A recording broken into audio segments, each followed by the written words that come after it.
This will have absolutely nothing to do with the coronavirus epidemic. This is about a man named EdwdAbbey and a book he wrote called Desert Solitaire. I was reading a book, Ghost Rider, by Neil Peart, the Rush drummer, who died shortly before I read it, adding another ghostly layer to an already spooky book. And in the book, 4 or 5 times, the author mentioned very favorably a man who wrote about the American Southwest. After that much fulsome praise, I thought I should at least take a look, but time passed and I didn't, and I also forgot the writer's name. One day I was in my branch library scanning the shelves, and I saw a book entitled Desert Solitaire, and I thought, that's it. That's one of the books by the guy Peart admired so much. The author was EdwdAbbey. I have now read the book, and I agree, it is a classic. I didn't love all of it, but I liked a lot of it very much, and I was absolutely floored by some of it. Abbey loves nature, and when he writes about it, his descriptions can be ravishing, while at the same time scientifically accurate. His knowledge of the desert is what used to be called encyclopedic. It is as vast and sprawling and colorful and spare as the land itself. He also knew quite completely the history of nature writing in America, even as he takes his place in it. His love of nature is coupled to a total revulsion with what he calls the prevailing materialistic consumer culture. In his life, he left a clear and easy track to follow. He studied philosophy and literature in college and wrote a master's thesis on anarchy and the use of violence. He wrote many books, fiction and nonfiction, including a fairly well-known one, The Monkey Wrench Gang, an early expression of eco-terrorism. He fell a little shy of strident activism in his life, calling himself a moderate extremist, an internal emigrant.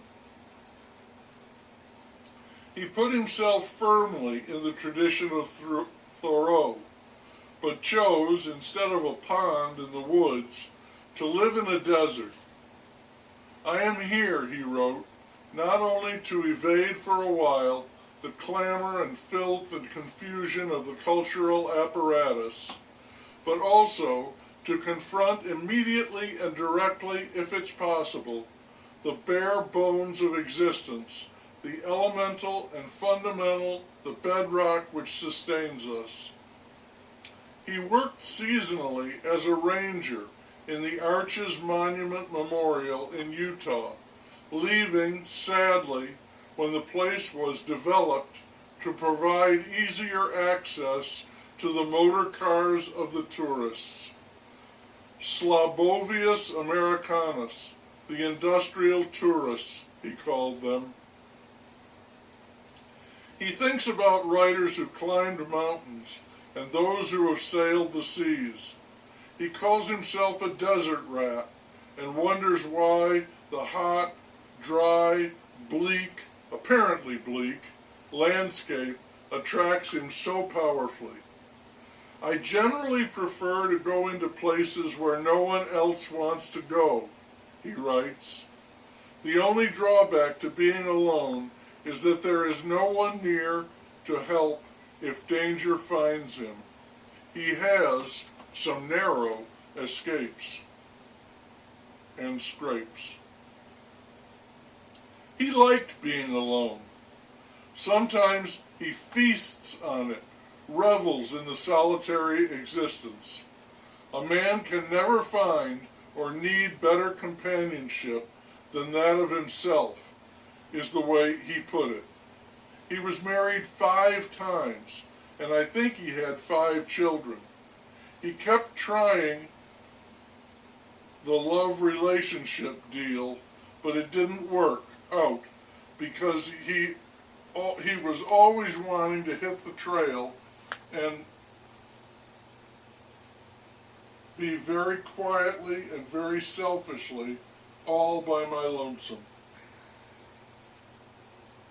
He can and does go on long rants about the waste, the vapidness, and the stupid laziness of American culture, what incredible shit we put up with most of our lives, what utterly useless crap we bury ourselves in day after day.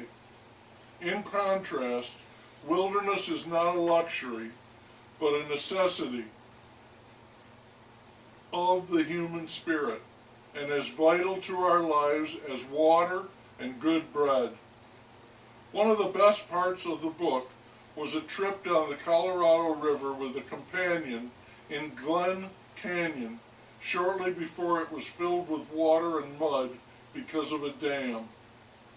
There he saw the special beauty of all the wild and lonesome things, and his writing was never better or more inspired than when he was describing it. He might have easily been a grump, a curmudgeon, but he had an excellent sense of humor and some pity for his pitiful fellow men. Has joy any survival value in the operation of evolution, he wonders? I suspect that it does, he says, and his book is filled with joy.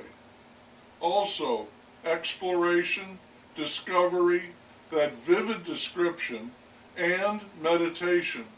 He's a very thoughtful person who doesn't take himself too seriously, always pondering the range of nature and the range of human life. I called the book a classic, and so I think it is. It was written by someone who saw the world he loved being sacrificed for candy bars and soda pop cans. He was fighting a losing battle, but he fought it until he died, too young, at age 61. He left instructions for his burial and a party he wanted his friends to have.